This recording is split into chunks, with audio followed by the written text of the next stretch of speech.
Okay, level 3 economics. Today we're going to look at macroeconomic paper. So it's 91403 and from 2025. There's two parts to each question that we're going to talk about, which is what do I need to know? What should the structures or content be that I should know coming into this exam? And then what will the expected response be on the other side? So as a small nation, New Zealand relies heavily on international trade to support macroeconomic goals of employment and trade. Therefore, if there were a recession in China and Australia, New Zealand's economy would be negatively affected. So what do I need to know? The content is the circular flow model. Name and define all of the flows. Do we know the circular flow model? Do we know the injections and the withdrawals? Do we know that less output is going to mean less income and less growth? Or less flows is less economic activity and less growth?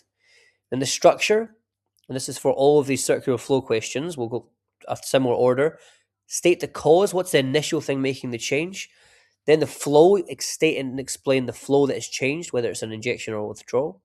Link it to output, meaning is there an increase or a decrease in output due to this change? If there's a multiplier, reference that along with the withdrawals at this point. And then finally, the consequence on the goals set out in the question. So in this case, it's employment and trade. Using Model 1, explain how a recession in China and Australia could negatively affect the New Zealand economy.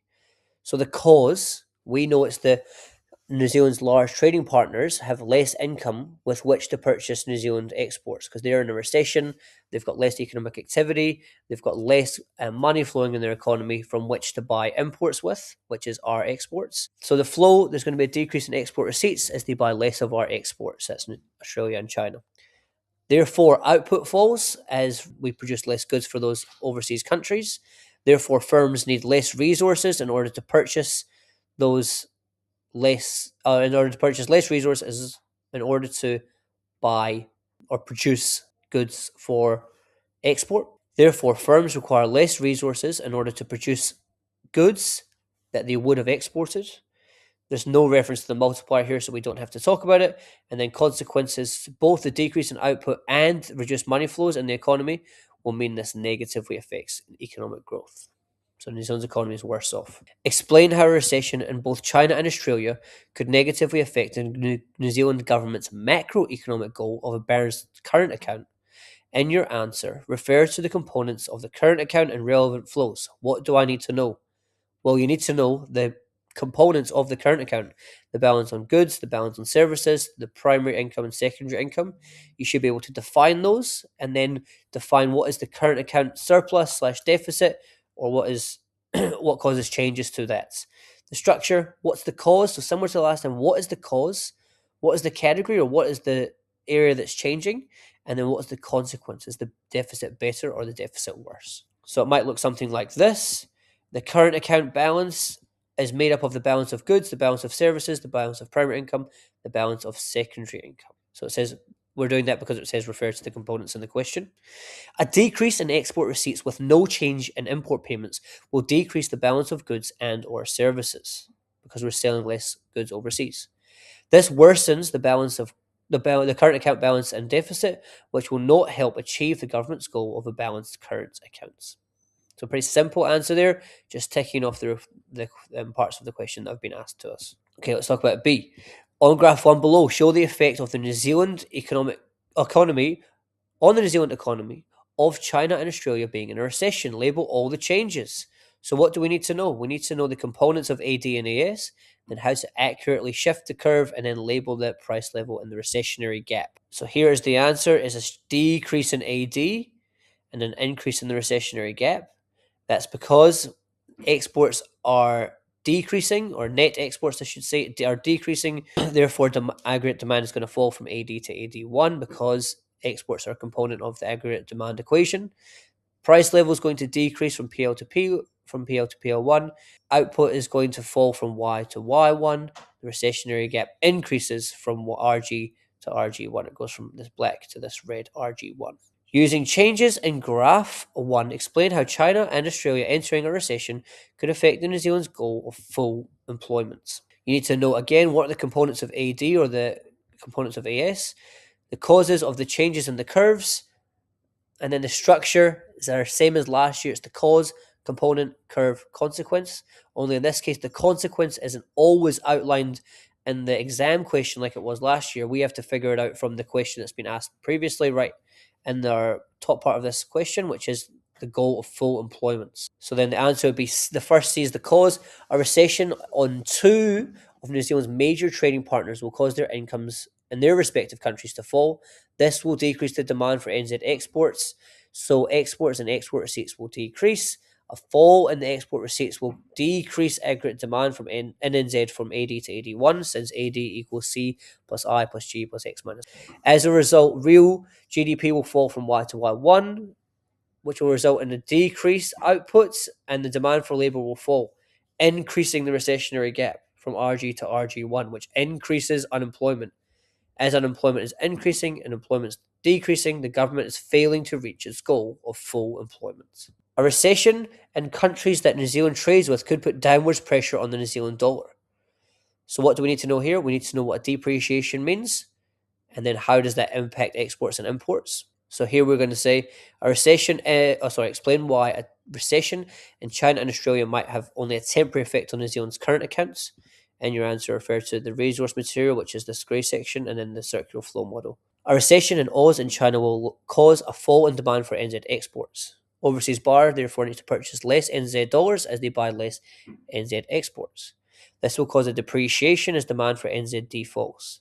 This will cause NZ exports to become cheaper for overseas buyers. This will increase the quantity demanded for NZ exports and cause export receipts to rise. There is an increase in export receipts. There will be a rise in the balance of goods and the balance of services. This will improve the current account balance, offsetting the overseas recession's effects. Question 2. Fiscal policy decisions and economic growth. The Treasury described the 2024 budget as contractionary with overall lower government spending. The budget, however, did see government investing $9.97 billion in new spending for health and education. New spending could help to increase economic growth. Referring to the multiplier formula and the resource material, calculate and explain the final effect of the $9.97 billion increase in health and education spending on real GDP and economic growth. Assume that the marginal propensity to save is 0.15. So what we need to know here is the cause, the shock. Same as the question 1, what's changing? Explain that using the names of the flow and the sectors it's between. Increasing output and income, and one person's spending is another person's income. That's a nice quote to put in every time there's a multiplier. One person's spending is another person's income. Some of this is lost each cycle due to leakages such as taxation and imports and savings. And the total value of the increase can be calculated to using the multiplier effect, and the consequences refer to the question, which in this case is real GDP and economic growth. So what is the cause? The cause here is the government investing $9.97 billion in new spending in health and education. So government spending is increasing from government to producers. Increase the output and income as one person's spending is another person's income.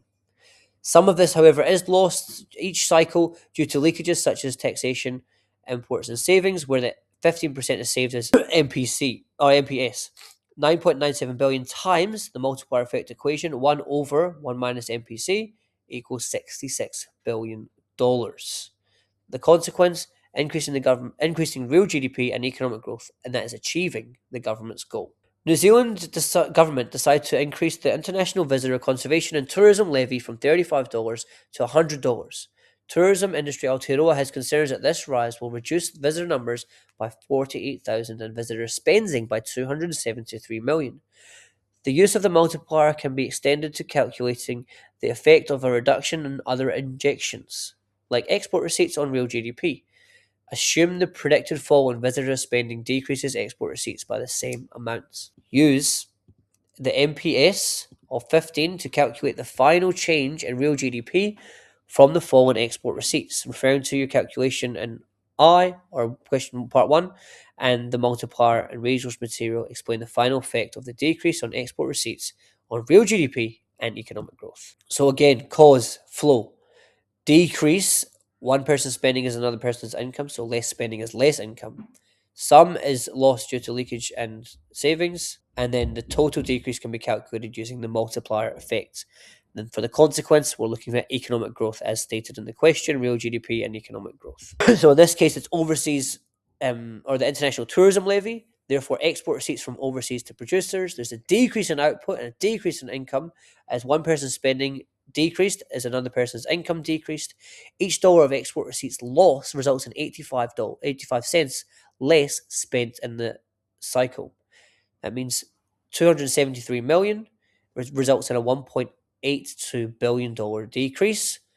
The reduction in spending and income will continue 6.67 times the multiplier until real GDP and economic growth are reduced by 1.82 billion. Okay, government spending on health and education as an investment ensures New Zealanders get healthcare when they need it and that every child has the opportunity to reach their potential.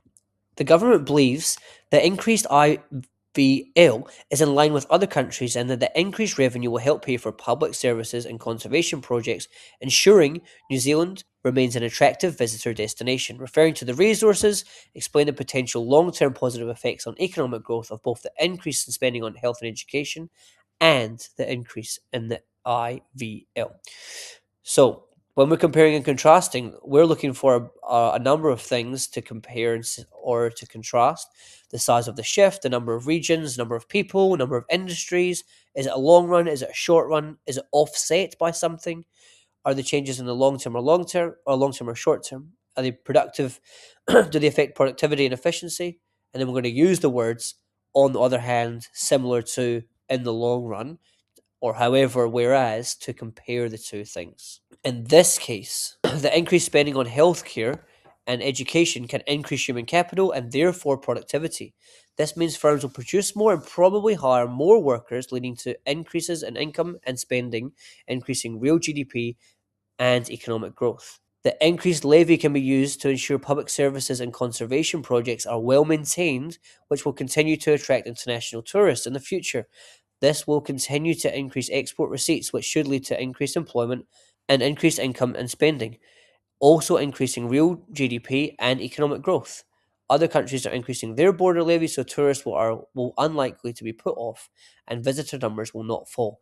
Export receipts will not fall, or not fall as much, so the effect on economic growth may not be negative. Question 3. The impact of expansionary monetary policy on price stability and employment under the different recessionary gaps. The Reserve Bank reduced the OCR from 4 to 4.25 as inflation fell to 2.2%. Fewer jobs were being advertised, but unemployment was expected to come down as the economy recovers.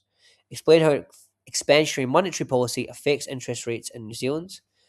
So we should be able to define monetary policy or expansionary monetary policy, and we can define that as the RBNZ reducing the OCR, and then explain. And a lower OCR will decrease lending rates from banks. Therefore, banks will pass on lower lending rates to their customers. Referring to graph 2, explain how expansionary monetary policy will affect households, businesses, and inflation. So we can see an increase in demand, a larger increase in demand, and a small decrease in AS. So we need to know the components of AD, the determinants of AS, the 4 Cs, and then the impact on employment, inflation, economic growth, inflation, unemployment, and trade. In this example, it's asking us about inflation and then households and businesses. So lower interest rates will lead to an increase in household consumption as savings decrease since the return is lower. So households will spend more of their income at the same time the cost of borrowing is lower, which also incentivizes households to spend more and increase consumption. Additionally, debt repayment will be lower, so many households will have higher discretionary incomes. So that's the 3 classic OCR mechanisms: decrease in mortgage rates, increase in borrowing, and a decrease in saving. Lower interest rates will lead to an increase in investment spending by producers as the cost of borrowing is lower compared to the potential profits from the investment. For potential future returns outweigh the current loss of investment. As a result of C&I increasing, demand increases from AD to AD2 on the graph.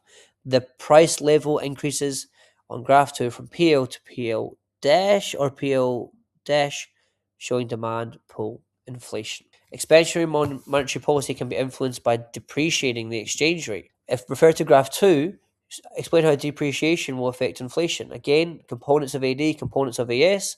We also need to know the foreign exchange model, which is where we show depreciation and appreciation of the New Zealand dollars, the 4 Cs, and then the impact on one of those goals, whether it's economic growth, inflation, unemployment, or trade. In this case, a lower exchange rate will cause export receipts to increase as overseas earnings convert into more New Zealand dollars, and more NZ goods and made goods, as NZ made goods become relatively more affordable for overseas buyers, increasing the demand. Import payments will fall, however, since the lower dollar makes overseas goods relatively more expensive, decreasing the demand. As a result, next exports will increase, leading to a large increase in aggregate demand, as seen by AD to AD2 on graph 2. Aggregate demand will also increase as the lower exchange rate will impact the imported cost of production, leading to lower profitability. As a result, as a result, aggregate supply will decrease from AS to AS2 on graph 2, and demand pull and cost push inflation will occur, as seen on the graph, as the price level changes from PL to PL2. Referring to graph 2 and the resource material, explain why expansionary monetary policy will be affected in achieving price stability. Again, we need to know the OCR transmissions method. What are the causes of the shifts in AD and AS? The 4Cs: cause, component, curve, consequence. Then demand pull and cost push inflation. Demand pull and cost push inflation. Price stability will be achieved despite the increase in both demand pull and cost push inflation from PL to PL2, as the economy is operating in a large recessionary gap in graph 2, which means there is spare capacity to absorb the interest and increase spending. We can see that because the economy is operating at the flat part of the AS curve.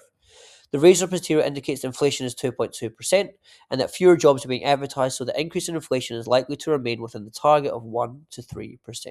The impact of expansionary monetary policy on price stability and employment will depend on the size of New Zealand's recessionary gap. Explain the effectiveness of expansionary monetary policy on lowering New Zealand's unemployment when New Zealand has different recessionary gaps. In your answer, refer to graph 2 and then this one, which is graph 3. So to answer this question, we're going to again need to know what's the recessionary gap and what do the sizes mean, what is spare capacity, and we're going to need to know the slope of the curves, and then the producers are bidding on the resources in order to make goods and services. So unemployment falls in both graph 2 and graph 3 as the real GDP and production increases from Y to Y2 on graph 2 and Y to Y3 on graph 3, leading to more demand for New Zealand labour, which means the recessionary gap will fall from Y to YF, or YF to Y2 on graph 2, and YF to Y3 on graph 3. The fall in unemployment is greater in graph 2 since the recessionary gap is larger, meaning that there is a much greater spare capacity, which means firms can increase production with few additional costs. On graph 3, the NZ economy is closer to YF, which means there's more inflationary pressure as spare capacity is limited. As a result, the decrease in unemployment from YF to YF to Y3 is much smaller as firms struggle to increase production further to match the increased demands. If we can go back a slide, what this is saying is at these high ADs where we're close, or the high outputs close to YF, producers will have to bid up the resource, to pay more for resources as there's limited amount of resources available. At low levels of output, there's lots of spare resources lying around, unemployed people, unemployed land that they can pay a low price for to use. As we get closer to YF, they need to purchase that from someone else or pay a higher price or outbid another potential business for that same resource.